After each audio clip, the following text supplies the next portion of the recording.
Hello મિત્રો, જય શ્રી કૃષ્ણ, જય દ્વારકાધીશ। કેમ છો બધા? મજામાં? Welcome back to my new vlog મંથન એન્ડ સેજલાઈ વ્લોગ ચેનલમાં તમારા બધાનું હાર્દિક સ્વાગત છે। તો કેમ છો બધા? મજામાં?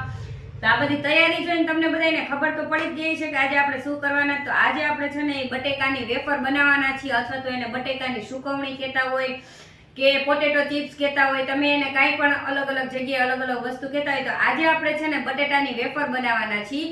ઈ પણ આપણે ના તો છે ને પાણીમાં એને ઉકાળવાની છે, કે ના તો ફટકડીનો ઉપયોગ કરવાનો છે, કે ના તો લીંબુ સોડા કાંઈ જ વસ્તુનો ઉપયોગ કર્યા વગર જ આજે આપણે એકદમ નવી જ રીતે છે એ બટેટાની વેફર બનાવવાના છે, અને ઈ પણ એકદમ સફેદ અને એકદમ પોચી બને ને તેવી। જો અહીંયા આપણે છે ને બટેટાની વેફર બનાવવા માટે મેં અહીંયા આ રીતના ગોળ અને એકદમ મીડિયમ સાઇઝના છે ને બટેટા લીધેલા છે। એકદમ મોટા મોટા બટેટા નથી લેવાના। જો તમે એકદમ મોટા બટેટા લેશો ને તો તમે બટેટાની ચિપ્સ કે વેફર પાડશો ને તો આ બટેટું છે ને એ આમ પાડશો ને એ ભેગું છે ને બટકું થઈ જાય ને વેફર છે ને આખી નહીં પડે। તો હંમેશા છે ને બટેટા લેવા જાઓ ને ત્યારે આ રીતના મીડિયમ સાઇઝના બટેટા લેવાના, અને એકદમ કઠણ અને સરસથી છે એ બટેટા આવે ને એ રીતના લેવાના। તો અહીંયા આપણે આ 5 કિલો બટેટા છે આ રીતના મીડિયમ સાઇઝના અને કઠણ સરસથી લીધેલા છે। એકદમ સરસથી છે બધાય બટેટાની છે એ પેલા શાલ છે એને ઉતારી લેવાની છે। તો આપણે એ ઉતારવા માંડશું। તો આ રીતના આપણે બટેટાની જો શાલ ઉતારી લીધી છે, અને અહીંયા આપણે છે ને આ રીતના 3 વાસણ છે એ પાણીના ભરી લીધા છે। તો આ બટેટું છે ને આપણે એકદમ શાલ ઉતારી અને સીધું જ છે એ એક કોઈ પણ પાણીની અંદર આપણે એને રાખતું જવાનું છે, એટલે એ કાળા ન થાય। તો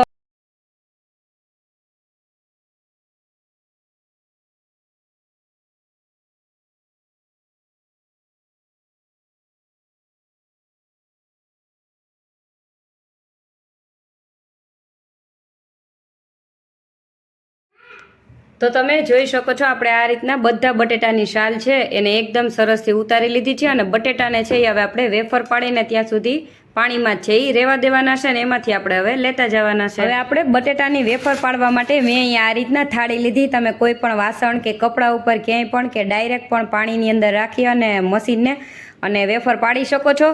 અને આ રીતનું જો આપણે છે એ સ્ટીલનું એક વેફર પાડવાનું મશીન આવે છે ને એ તમને આ અવેલેબલ છે, એ તમને કોઈ પણ માર્કેટમાં કે સ્ટોરમાં કે ઓનલાઈનમાંથી તમે છે આની ખરીદી છે એ કરી શકો છો।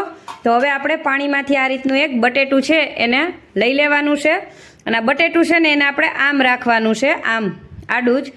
તો આપણે છે ને આમ ઊભું નથી પાડવાનું, નતર છે ને બટેટાની વેફર છે એ એક સરખી સરસથી નહીં બને અને નાની નાની બટકી બટકી બનશે। તો આપણે આને ચિપ્સ લીસી જ પાડવાની છે, અને આ બાજુ ડિઝાઇનવાળું છે। તો આપણે આ બટેટું છે એને આમ આડું રાખી અને બટેટાની વેફર છે એ પાડશું, અને થોડોક વજન દેશું ને એટલે આપણી વેફર છે ને એકદમ સરસ આખી પડશે અને મસ્ત પડશે। તો તમે જોઈ શકો છો આપણી બટેટાની વેફર છે ને આ રીતના આખી એકદમ સરસથી જો પડે છે, અને આછી બહુ આછી એ નહીં અને બહુ જાડી એ નહીં, એ રીતના મસ્ત આપણી બટેટાની વેફર છે એ પડે છે। તો આપણે એ રીતના બટેટાની વેફર છે એ પાડી લેશું। તો આપણી આ રીતના જો તમે એકદમ સરસ મસ્ત બટેટાની વેફર છે એ તૂટતી પણ નથી, અને એકદમ મસ્ત છે ગોળ સરસ પડે છે। તો હવે આપણે આ બધી બટેટાની વેફર છે એ પાડી અને આપણે એને છે એ સીધી જ આ રીતના બીજું પાણી ભરેલું હોય એ વાસણની અંદર છે એને મૂકતી જવાની છે।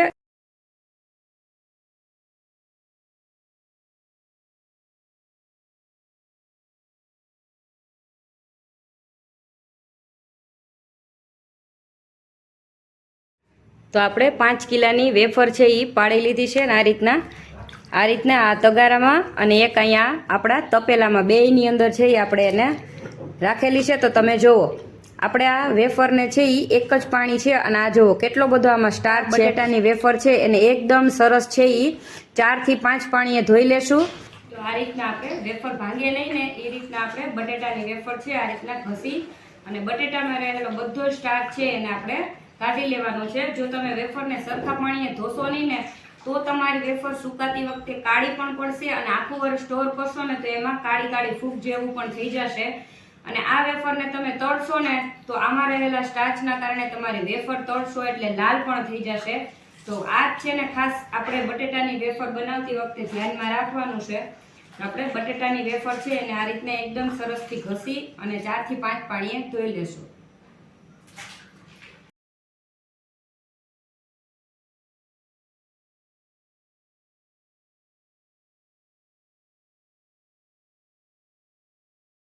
જો તમે જોઈ શકો છો, આપણે આ બટેટાની વેફર છે ને એને 5 પાણીએ ધોયેલી છે. અને જુઓ બધી વેફર છે ને એમાં જુઓ આ રીતના તમે હાથ કરશો ને એટલે એકદમ ચોખ્ખું આ બટેટાની અંદર રહેલો બધો જ સ્ટાર્ચ છે એ આપણે સાફ કરી લીધો છે. તો તમે જોઈ લ્યો. હવે આપણે આ બટેટાની વેફર છે એ જેટલું છે એ બટેટાની વેફર છે ને એને ડૂબાડૂબ પાણીમાં છે એ રાખવાની છે. અને હવે આપણે આ વેફર છે એને સાંજ સુધી આમને બટેટાને અને પાણીની અંદર છે એ ડૂબાડી અને રહેવા દેશું. હવે આપણે અહીંયા છે ને આ રીતના ફૂલ એકદમ સરસથી છે એ તાપ કરી લીધો છે ચૂલે. અને આપણે અહીંયા છે ને આ રીતના એક આખું આપણે પલાળેલું જે તપેલું હતું ને આપણી વેફર એ આપણે લઈ લીધું છે. તો આપણું આ મોટું તોપ છે ને એટલા માટે. તો આ રીતના આપણે એકદમ આખું છે એ તપેલું ભરી લેવાનું છે. અને એ તપેલાની અંદર આપણે મોટી મોટી ચમચી છે એ 3 ચમચી મીઠું છે એ નાખી દેવાનું છે. તો આપણે આ રીતના 3 મોટી મોટી ચમચી મીઠું છે એ નાખી દીધું છે. અને હવે આપણે આ તપેલું છે એને આપણે ચૂલા ઉપર પાણીને છે એકદમ ઉકળે ને ત્યાં સુધી ગરમ કરવા મૂકી દેશું. તો આપણું પાણી જો આ રીતના ઉકળે ને એ રીતના એકદમ સરસથી ગરમ થઈ ગયું છે. તો હવે આપણે આ તપેલું છે એને નીચે છે એ ઉતારી લેશું. તો હવે આપણું આ ગરમ પાણીનું તપેલું આપણે અહીંયા લઈ આવ્યા છીએ. તો આ રીતના એકદમ આપણું આ ઉકળતું પાણી છે ને એની અંદર આપણી આ પલાળેલી વેફર છે એને હવે આપણે આ રીતના નીચોવી લેવાની છે હાવ. અથવા તમે અગાઉ એમાંથી પાણી પણ કાઢી શકો છો. આપણા તપેલાની અંદર જેટલી વેફર સમાય ને એટલી વેફર બધી આપણે આ ગરમ પાણીની અંદર નાખી દેવાની છે. તો એ નાખી દેશું.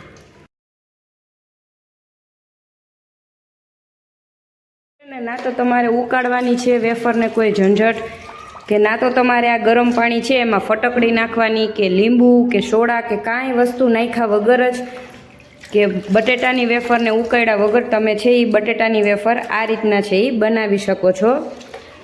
તો આપણે આ રીતના છે એ બધી ગરમ પાણીની અંદર વેફર છે એને નાખી દેવાની છે. અને એકવાર આ રીતના ખાલી ફેરવી લેશું આપણે.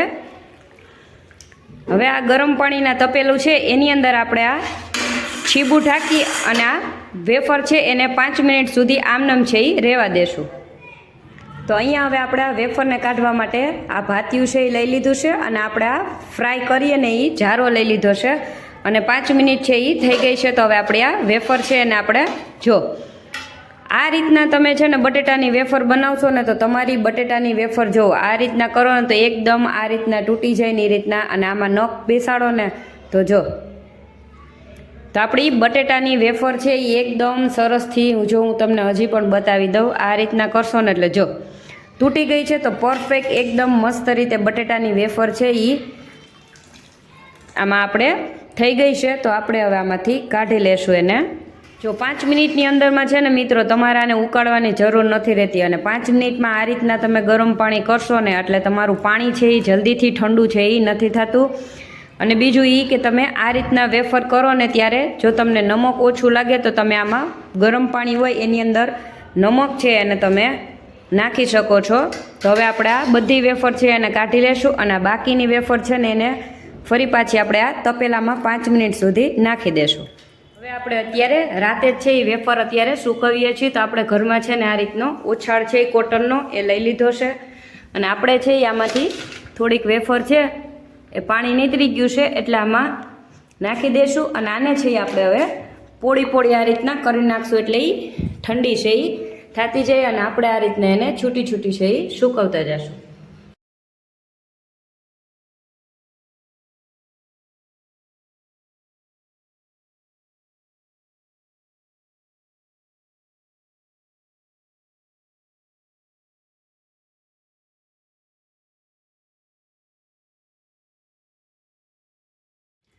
તો આપણી 5 કિલોની એકદમ સરસ જો આપણે છે આ વેફરને તડકે નથી સૂકવેલી. સાંજે છે એ રાતે જ આપણે છે એ અંદર સૂકવી હતી. અને બીજે દિવસે આપણે તડકો છે એ ખવડાવી લીધો છે. અને એકદમ સરસ આપણી બટેટાની વેફર જો બની અને તૈયાર છે એ થઈ ગઈ છે. તો હવે હું તમને છે ને અહીંયા તેલ ગરમ કરવા મૂકી દીધું છે. તો તેલ આપણું સરસથી ગરમ થઈ ગયું છે. તો હું તમને આ બટેટાની વેફર છે એ એકદમ સફેદ અને એકદમ સોફ્ટ અને પોચી બનશે તો હું તમને ફ્રાય કરીને પણ બતાવું.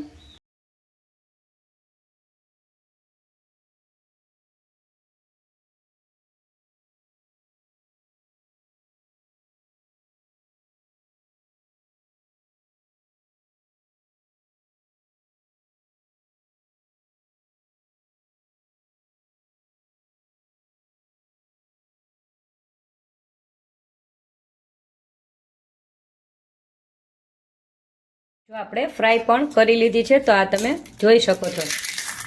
આ એકદમ સોફ્ટ અને એકદમ સફેદ અને એકદમ મસ્ત રીતે છે એ આપણી તૈયાર છે મિત્રો. પાણીમાં ઉકાળ્યા વગર કે ના તો ફટકડી કે ના તો લીંબુ સોડા કોઈ વસ્તુનો ઉપયોગ કર્યા વગર આપણે છે એકદમ નવી જ રીતે બટેટાની વેફર બનાવી છે.